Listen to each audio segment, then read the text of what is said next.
Hello গোপালগঞ্জবাসী, 40 টাকা দিয়ে একটা বাঁশের লাঠি কিনে নিলাম এবং চন্দ্রনাথ পাহাড়ের উদ্দেশ্যে রওনা দিয়ে দিলাম। আজ আমার সাথে আছে আমার অনেক পরিচিত ভাই ব্রাদার এবং কাকা এবং আরো অনেক পুণ্যার্থীরা। আজকে আমার এই যাত্রা শুধু পাহাড় ভ্রমণের নয়, বরং প্রায় 1200 ফুট উঁচুতে অবস্থিত এক পবিত্র শক্তিপীঠ দর্শনের। আপনারা যারা এখনো পর্যন্ত চন্দ্রনাথ পাহাড়ে যান নাই বা যাওয়ার ইচ্ছা আছে, তাদের একটা কথা অবশ্যই জানা উচিত। যেমন চন্দ্রনাথ পাহাড় সীতাকুণ্ড বাজার থেকে 4 কিলোমিটার পূর্বে অবস্থিত।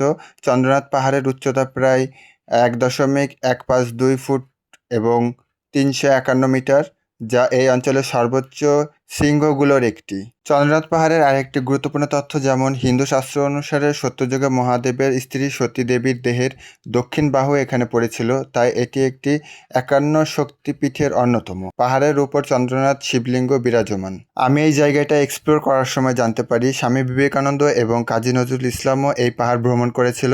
এখানকার প্রকৃতি নির্জনতা বরাবরই সাধক ও কবিদের আকৃষ্ট করে, যা তাদেরও করেছিল। চন্দ্রনাথ পাহাড় সীতাকুণ্ড ইকো পার্কের সীমানার মধ্যে পড়ে। এই পাহাড়ে বিভিন্ন প্রজাতির কিছু গাছপালা এবং নানা ধরনের বন্যপ্রাণী আছে। তো কথা তালে তালে আমি প্রায় চন্দ্রনাথ পাহাড়ের গোড়ায় চলে এসেছি। এখানে একটি বড় একটা গেটের মতো আছে। এক পাশে হচ্ছে সিঁড়ি দিয়ে উঠতে হয়, আরেক পাশে হচ্ছে জঙ্গলের ভিতর দিয়ে আরেকটা রাস্তা আছে। মোট এখানে দুটা রাস্তা।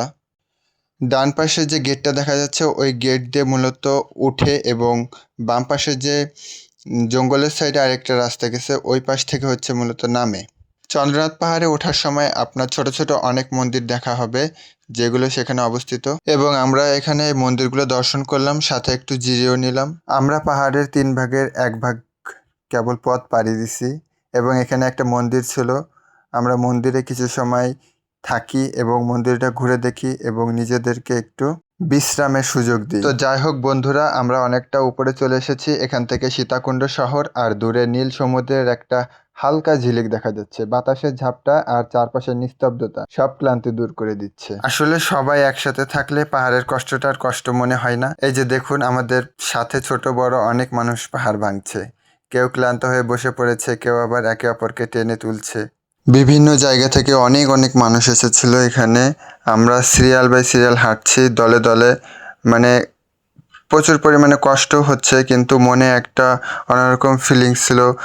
মন্দিরে উঠার বা মন্দির দেখার, মন্দিরে যে পুজো দেওয়ার একটা আকাঙ্ক্ষা বেড়ে গেছে যত উপরে উঠছে তত। তো এই যে যে ভিউগুলা পিছনে দেখতেছেন, মানে অসাধারণ ছিল, মানে মন ছুঁয়ে গেছে আর কি।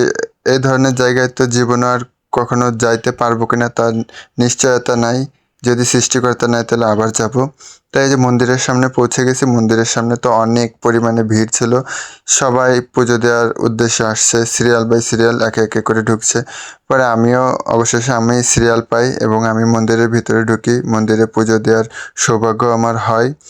মন্দিরের ভিতরে ঢোকার পরে এই যে যে শিবলিঙ্গটা দেখাচ্ছে, এটাই হচ্ছে মন্দিরের ভিতরের মানে মূল যেই স্থানটা, এটা দেখার উদ্দেশ্যে মানুষ যাওয়া।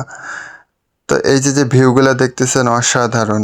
তো যাই হোক, আমাদের চন্দ্রনাথ পাহাড়ের একদম চূড়ায় যাওয়ার জন্য আরও অনেক রাস্তা হাঁটা লাগবে। তা আমি অতটা ভিডিও বড় না হোক এই কারণে হচ্ছে অতটা রাস্তার ভিডিও দেখাই নাই। তো যাই হোক, এই যে পৌঁছে গেছি, এটাই হচ্ছে একেবারে চূড়ায়। এখানেই হচ্ছে মানুষ আসে পুজো দেওয়ার জন্যে। এটা হচ্ছে মূল মন্দির, যেটা হচ্ছে চন্দ্রনাথ মন্দির বা সীতাকুণ্ডের যে মূল স্থান যেটা, এটাই সেই মন্দিরটা। তা আসার পরে এখানেও পুজো দিলাম। অনেক সময় ঘুরে ফিরে দেখলাম হাজার হাজার মানুষ এসেছে এখানে পুজো দেওয়ার উদ্দেশ্যে। তো এই ছিল আজকের ভিডিও। যদি ভালো লাগে একটা লাইক কমেন্ট শেয়ার করবেন।